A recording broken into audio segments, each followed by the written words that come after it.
na sa 12 pa lang ay pwede na dahil ang quorum gagawin nilang, ang membership ng Senado gagawin nilang 22 na lang. Sandali ko, linawin natin ha. So supposedly special session yan for the Mindanao. For the Mindanao. Pero ipupolitikahin nila? Yes.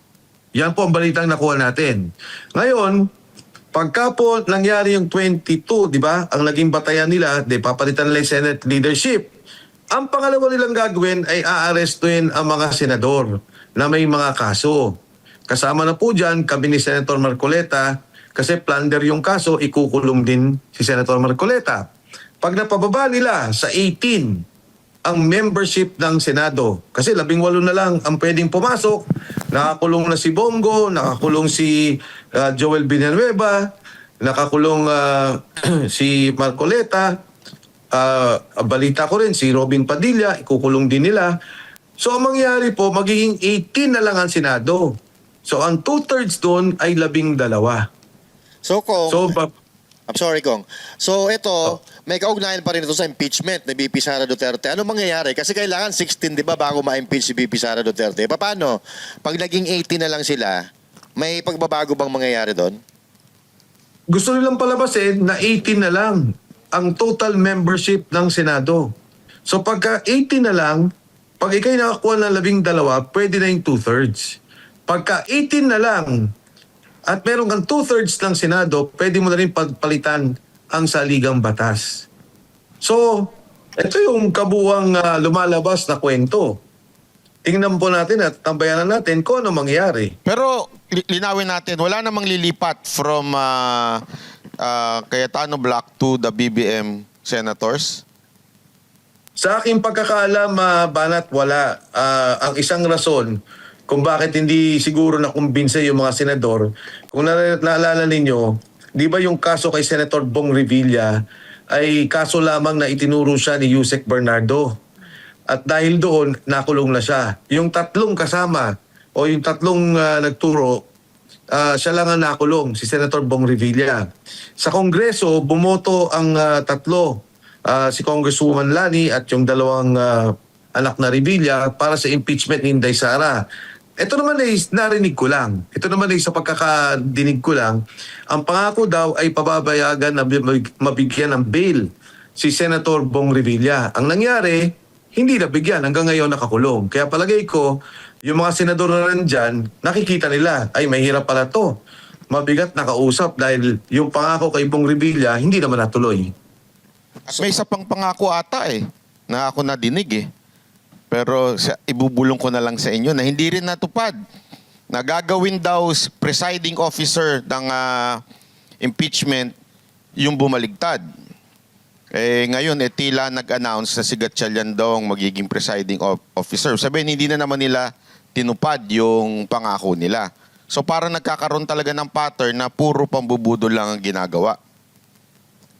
Yun din, narinig ko rin yan. Maging sa Kongreso daw, yung ipinangakong ibibigay, naging hulugan na daw Kaya yun din ang nabidinig natin sa Kongreso. Pero yan naman ay mga kwento lang. Pero alam niyo ho, kahit na itong sinasabing pagpapalit sa Senado ng liderato sa special session, kahit ito'y kwento lang, ito po'y delikado kailangan nating antabayanan. Kasi pag ginawa po nila yan, pinalitan, pagkatapos nababoy na yung ating saligang batas, pagkatapos pating impeachment, ginulo na, nababoy na rin yung ating impeachment process, ang ating saligang batas, kawawa naman yung ating bansa. Yun nga yung corruption na nga, hindi na resolve tapos patuloy pa rin ang pagyurak at pagwarak ng ating sistema ng gobyerno, ang ating mga institusyon, at ang ating saligang batas.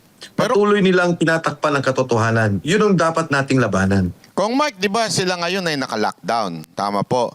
So, Tama po. biglang next week, pag may special session para kanilang ipatibay yung 12-0 nila na yon, magbiglang mag-o-open ang Senate. Wala na, clear na. Wala na security threat. Nawala bigla. Pambihira, Kakaiba talaga sa Senado, Talagang biglang nawawala pagka sa kanila. Iba talaga. Ako nagugulat. Maging yung pagpasok ko dun sa Senado nung unang araw, nung 18 Marines. Pero mo, hinaarang kami. Alam mo, Kasi pumunta kami sa taas. Siyempre, kilala naman ako ng mga ibang kasamahan doon. Tapos nakita nila yung sabi, saan kayo pupunta? Sabi ko, doon lang kami sa toilet. And lapit, 5 meters away, sa second floor. Nung nakita nila yung mga sundalo, teka lang po, tayo pa, i-clear. Sabi ko, ba't i-clear mo pa? Yan lang naman yung banyo. Babalik ulit kami doon sa reception para nga mapapasok kami. Nagkakaharangan kasi doon sa baba. Tapos nung bumaba kami, nagkasigawan na. Nakita ko nga na hinarang ni Secretary John Vic Rimulya. Pero hindi ko medyo malayo, hindi malinaw sa akin. Nung naglalakad na kami, si Atty. Baligod naman, hindi niya napansin, nagpapa-interview, nandun pa rin yung mga polis. Kaya ako mismo yung humila na kay Atty. Baligod. Sabi ko, lika na, parang niisip ko, no, para sa isang institusyon ng demokrasya, para sa isang sinasabi lang poste o yung ating pillar of democracy, ang Senado, napakahirap magsalita. Napakahirap na para bang pumunta ka magsabi ng katotohanan. Pati yun, gigipitin ka. Nakakagulat dito sa ating kasaysayan ng ating bansa at yung evolusyon ng demokrasya. First time na nakita na, di ba, ang Senado naman, talagang dyan ang banatan, dyan nagsasalita lahat, dyan yung pinapakinggan ang bawat salita ng kahit sino. Pero ito mismo, inaharangan. At nitong pangalawa nga, andun na naman yung mga kapulisan para harangin sila. At nakita ko yun mismo na nakaharang yung mga pulis. Na, yun nga ang binanggit. Pero ito, natutuwa din naman ako dahil may mga pulis doon. May isang pulis bumulong pa eh. Sabi niya, Sir, pagka ganyan na po ang order na arestuin yung mga Marines, hindi na ho kami papayag. Tutulungan po namin sila. Hindi ko nababanggitin kung sino doon. Pero may ganyan naman simpatsya talaga. Naintindihan ko, trabaho din yung mga kapulisan natin. Pero siguro, kuminsan, pagka naman sinabi kahit trabaho lang, umaabot sa sukdulan eh. Dapat siguro yung mga ganitong klaseng panggigipit, nakikita na nila at huwag silang paggamit. Kung Mike, may balita kasi ako na hindi daw pinapasok ang mga staff ni Senator Bato. Nabalitaan niyo po ba yun dyan? Hindi daw pinapapasok ngayon ang mga staff ng opisina ni Senator Bato? Hindi ko sigurado kung lahat sila, pero bilang ang pwedeng pumasok. Bilang ang pwedeng pumasok sa Senado. Hindi ko lang alam kung lahat sila sa opisina ni Senator Bato. Kung Mike, sa tingin niyo po, itong nangyayari ngayon sa Senado, kagustuhan ba to ng BBM senators o mismong si BBM ang may kagustuhan nito? Para sa akin, para sila umararte ng ganyan, kay Presidente mismo yan, kay President Bongbong Marcos.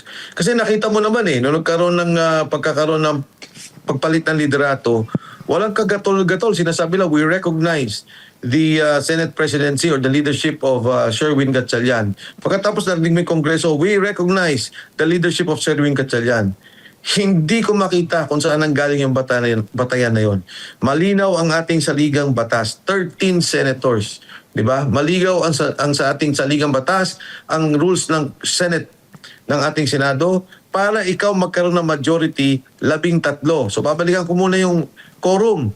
Naalala nyo kay Senator Soto, nagsabi sila yung virtual voting, magbotohan, nag-walk out ang minority. Wala doon si Senator Chis eh. So 12 lang sila. Sabi ni Senator Soto, I would like to question the quorum. Dahil 12 lang sila, nagpaubaya ang mayorya. Dahil wala nga si Senator Chis. At that time, kasama lang Senator Chis, dapat 13 sila. So, nung sabi ng ganon, hindi tinuloy ng mayorya kasi 12. So, pagdating naman sa kanila, nung 12 pa lang sila, sabi na nila kaagad, meron kaming quorum sa 12. Sila nga yung question noon, ilang araw lang nakaraan. So, anong ibig sabihin? Kung meron pong 5 sa minority at merong 8 sa majority, yan ay quorum na.